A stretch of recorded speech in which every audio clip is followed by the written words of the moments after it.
Back to back video journals. I'm not sure if I'm gonna post this next one. It's 12:37 and I have a seminar at 1, so I have to be quick. But um yeah, I'm not sure if I'm gonna post the last video journal that I just recorded. But anyways, I wanted to quickly start with a little factoid that I think is pretty interesting. So in a previous video journal, I talked about how I'm so cooked when it comes to my physique, whatever. And I weighed in at like 81.9 kilos or whatever. Today, I woke up and I weighed in at 82.5 kg. Now, there's probably a bit of poo in my system, and that's probably weighing me down. But I think we're moving in a positive direction. Yesterday, I managed to eat 2,698 calories, which is just shy of our 2,821 calorie goal. That's fine. Like, come on, close enough. And I didn't track my balsamic vinegar, and I didn't track my ketchup. I did actually track my ketchup. I did track my ketchup, but I didn't track my balsamic vinegar, and that probably put me over it. Whatever. Um, I ate 184 grams of protein. Wow, that's really good from our 164 grams of protein goal. 191 grams of carbs, which is still on the very low end, but 127 grams of fat. Whatever. I have a Waitrose delivery coming in at 3. Don't. Oh, you rich boy getting Waitrose in the UK. It's not. Waitrose is the cheapest form of delivery that I've seen. Trust me. I made a spreadsheet and I looked at every single delivery company or every single grocery company that could deliver to my dorms, and Waitrose was the cheapest by a significant amount based on the grocery list that I had. That's besides the point. I woke up at 9 on the dot ish, like 9:07, um, for the third day in a row, and I went to bed at 1 a.m. for the third day in a row. So we're doing amazing. I think I'm gonna start going to bed at midnight 30 just so I get a little more sleep. Um, should be a little better, but I think our sleep is looking amazing. For some reason, I don't know why suddenly it snapped into place, but it seems to be going good, and nicotine doesn't seem to be affecting it at all. I'm I'm vaping like right before I go to bed because I'm working on my obsidian stuff. And right before I go to bed, I'm like hitting the vape and I go to bed and I sleep fine. So nicotine doesn't seem to be affecting my alertness at all. And it's helping me where it's not impacting my sleep at all. So that's one thing. Um but anyways, we're not going to talk about that anymore. That was just a quick recap. Sorry, I took some notes for today because I was walking back from the gym and I was just thinking about this. Oh my god, and I hit chest today and it was fine. I didn't have trap issues, which I had before, which is one of the reasons why I stopped training recently. And I've been doing really good. Today was way better than the first. I think the first video journal was how I was so tired from from my workout, and today I was still fatigued, but I was way less fatigued, and I hit the same amount of volume. Um, which is great. I think we're moving in a positive direction. I think eating more is definitely helping. Sleeping more is definitely helping. I'm drinking more water too now, which is great too, and that's definitely helping. The only reason I'm drinking from a bottled water is because supposedly the Brighton water, which is where I'm at right now, is super chalky and it's really bad for your kidneys. Um, my girlfriend told me that, and I believed her. I didn't even fact check it. So these waters like 98 pence a bottle of like 2 liters, so it's whatever. Oh, actually no, I think it's 180 for four, so I think it's 90 for two. I think maybe I might just be making that up. But anyways, that's besides the point. Wow, 4 minutes intro. Wow, amazing, amazing, amazing. Okay, today I wanted to talk about the fact that I want to talk about the ego, aka the sense of self, not ego confidence, but ego as identity. So quickly to just define the ego, um, I'm Lorenzo, right? That is who I am. That's the label of my ego. I go to the gym ish right now. I think I'm relatively smart. Like I care about intellectual pursuits. I like politics. I like philosophy, economics. Um, I am a naturalist. I'm an egoist. I use DJI mics. I like making content, whatever. These are all components of the set, which is my ego. These are all components of my sense of self. This is who I am. When you think Lorenzo, I think of all of these things and a lot more. I'm 20 years old, stuff like that. Now, today I wanted to talk a little bit about ego death too. So, you might have heard the term ego death before, especially if you've looked into psychedelics and stuff like that, because that's a big part of most psychedelics, or that's a big discussion topic of most psychedelics.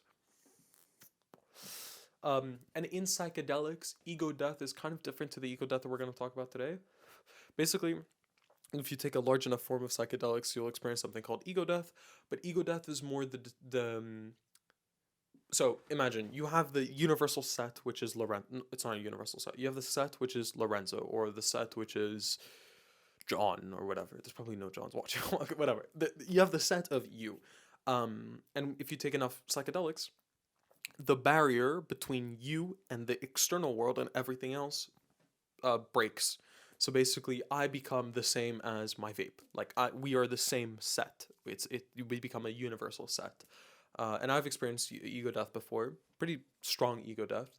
I actually haven't talked about this in video journals. I've talked about this in my Who Was Lorenzo document. But in the U.S., I took shrooms, and I took, fuck. I think every single time I say how much I took, the number gets higher.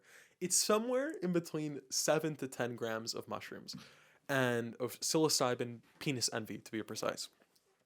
Fucking weed names and drug names have to change because they're all so corny, but whatever. But it is pretty corny to do drugs, so maybe it's fitting. Like Gorilla Glue, like weed or whatever. That's stupid shit. Okay. But basically, the normal dose for a psilocybin trip or whatever, for like a proper shroom trip, is from 1 to 1.5 grams to 3.5 grams. I think that's the actual normal dose, and anything past 3.5 grams is called a heroic dose. So I took at least 7 grams. So I took at least double that, but potentially even 10. I don't remember. Potentially, I don't. No, I think it was. No, I don't think I took 10. I think it was 7 or 8, whatever, one of those two.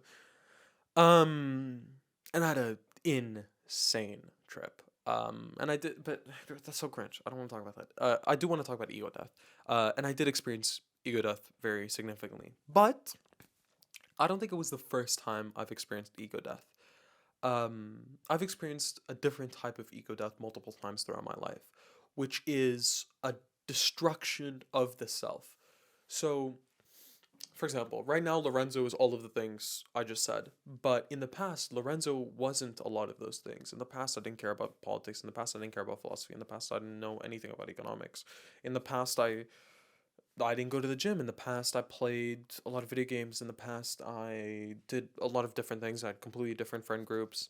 Um, I would say fundamentally in the past, I was a different person, or at least what the set of Lorenzo and whatever that set consisted of, um, was fundamentally different, which I define as a different person, but that's a philosophy for another time.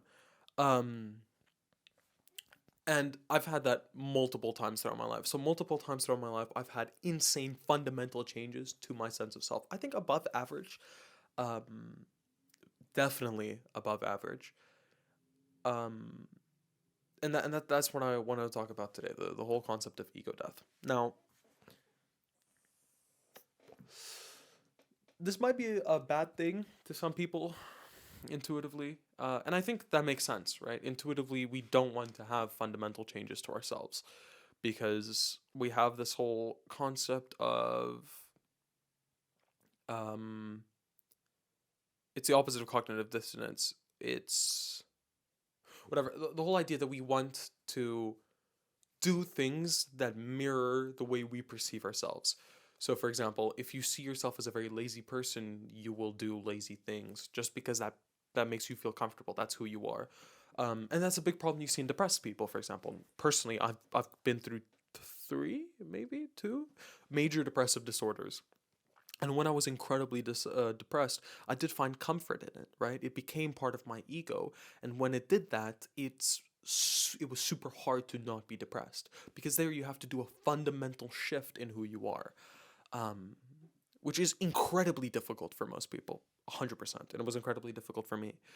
Um, and that's really scary because when you get into a really bad place, being in that place becomes kind of part of your personality in like a cringe sense, but in a real sense, it becomes part of your ego. It becomes part of that set that defines who you are. And that's really scary because it makes it harder to get out of it. Um, now,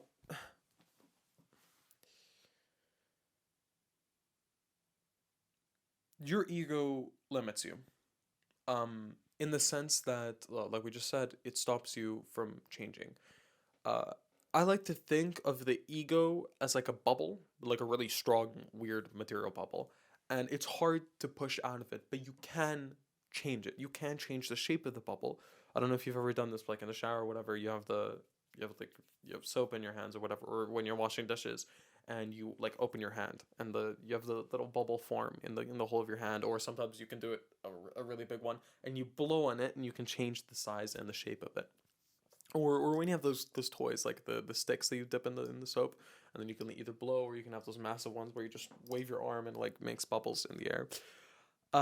You can change the shape of your ego, you can change the size of your ego, and more importantly, you can change what's in your ego. Now, again, a lot of people don't like this. Naturally, it's a part of our nature to not like changing our ego, but I think it's a massive superpower, um, that will fundamentally improve your life. Now, of course, take this with a grain of salt because I'm just saying this because it's worked for me. Um, and I'm sorry if this appears very disorganized. I'm probably gonna make a video on this on the main channel. So if you do want to see this, please go check it out. It'll be in the description of this video maybe, when it is posted. But this is the whole concept of ego hacking. Uh, which does sound a little nerdy, but it's the idea that you can fundamentally alter your ego to benefit you. Now, as we said, your ego can be changed in a negative way, right? You can become depressed and then you get stuck in that depression, and it's really hard to break out of that depression. But there's also the flip side of it, which is, you can stick to your ego in a good way. So, for example, when I first started working out, um, I think it was like 5 years ago, and I never stuck to it. I think I started like four separate times. I had like three different PTs, but it never fundamentally stuck to me because it wasn't really part of who I was. Um, I would always be like I would always grow complacent and just like stop going. I saw it more as a thing I have to do rather than a thing that is fundamentally part of me. So when I started gym this last time, I bought a lot of gym clothes, like Gymshark and stuff like that. I started posting a lot about it on Instagram. I started listening to a very specific type of music. I think it was funk when I first started. And I started wearing these clothes outside of the gym and stuff like that. And I started identifying as a gym rat. Not only did I identify as a gym rat, but all of my behavior pointed towards me being a gym rat. And what that meant was anytime I didn't want to go to the gym, I felt like I was going against Lorenzo. I felt like I was breaking apart from who I fundamentally was, which then pushed me to not miss the gym, and it pushed me to be a lot more consistent. At one point, I was even taking my scale to the to the dining hall of my last university, and and that sounds cringe or whatever, but it became a daily part of my life, and I like it's something I constantly thought about. Now, to a lot of people, this might seem like a prison, but to me, it was a prison that I designed. I created the prison. I chose to be inside of that prison. Um, and prisons aren't necessarily bad. We have this value judgment that we always apply to these prisons that we build as like something that's limiting us. But for me, I feel like this prison was freeing me, um, and it was liberating me, and it was allowing me to become the best version of myself. Now, I just explained a couple of things that you can do, to ego hack or to hack your ego or to push yourself in a positive direction, with the gym and with dieting. Basically, you want to act in a way that makes your whole identity this thing. A lot of people say like, "Oh, haha, Lamau, your whole personality is this, or your whole personality is that, or whatever." Um, but that is actually like that actually might be a good thing. For example, when I got into politics, for the first time and still now, to be honest, I couldn't stop talking about it. All I would do is talk about it, watch videos on it. Like my whole life consisted of politics, which to some people may seem very one dimensional, but to me made me incredibly good at talking about politics, incredibly good at thinking about politics, incredibly good at dealing with politics, because this was my life. And then I did the same thing with economics, I did the same thing with philosophy, I did the same thing with gym. I do this a lot because it makes you amazing at this, right? When you look at athletes, when you look at Olympic athletes and you look at their daily lives, a lot of their daily lives surround whatever sport they practice. Because you need that to become fundamentally amazing at something. You need that thing to become part of your ego, just because of the benefits that we were talking about on ego hacking, on that thing being part of your ego. Um, your ego is super powerful, super powerful, um, and it can be bad. Like for example, the depression thing, or even like social anxiety. If you see yourself as a socially inept person, you are going to naturally pursue less social situations, which means you're going to be less sociable, and it's a self-fulfilling prophecy. I think that's the big takeaway from this. Your ego is a mechanism which ensures that your prophecy will be fulfilled. Whatever prophecy is part of your ego will be fulfilled. Whatever you think you are, you will become. It's like you are what you eat, kind of. Um, if you think yourself as to be a very confident person, and truly think that, not like you're compensating for your insecurities, but like pretending to be confident, like truly, if you truly believe that you are a confident person, you will become a confident person. If you truly believe that you aren't a depressed person, you are not going to be a depressed person. For example, now, uh, my first major depressive disorder episode, I still kind of had the idea that I'm a depressed person, but now I don't call myself depressed. I don't say I have depression, because by saying I have depression, I become depressed, right? It's the whole idea that the world exists. I believe the world objectively exists, but not in your head. In your head, the world can be whatever you want it to be. And you have to make the call of whether you want to live in a shit world or whether you want to live in a beautiful world. If you walk around and you think the world is shit, people are shit, all you're gonna see is shit people. All you're gonna see is shitty things. When I'm here and and like for example, my sister did this the other day. She was like, "Oh, the weather." Well, granted, she's a little farther up north than me, but whatever. She was like, "Oh, the weather here is so bad. The weather here is so bad." Every time you think that way, you're gonna see bad weather and think, "I'm correct. The weather's so shit. Fuck, life sucks. Whatever." I never feel that way. I try to look on the positive side of things. Right now, beautiful sunny day. Maybe I'll show you. I will show you. I don't know if you can see because the exposure's probably really fucked. But it's a really beautiful sunny day. Um, and if I focus on that, if you only focus on the positive side of things, you're gonna see a lot more positive things, and that's gonna become a part of your ego. You're gonna become a person who sees the positive side of life. So anytime you start seeing the negative side of life, it feels like you're going against who you are, which is gonna naturally push you away from that. Um, Anyways, I think this was a nice brief overview of what ego hacking is, and I will release more videos on this in the future. Probably not video journals, but definitely um, proper videos on my main channel. But my seminar starts in 4 minutes, and I'm super fucking late. So that's gonna have to be it for this video journal. But I hope you found something in this at least a little useful. Ego hacking is a really important concept, and it ties into friction hacking, which is another of my little psychology tricks that I will talk about in the future. But yeah, I love you so much. I hope that you can learn to kill yourself, in a sense of your ego, not your actual self. Please don't kill yourself. That's bad. That's one of the worst things you can do. Um,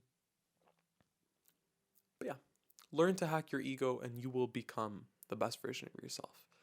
I love you so much. I hope you have a wonderful day, evening, night, afternoon, morning, whatever. And I'll see you in the next one. Peace.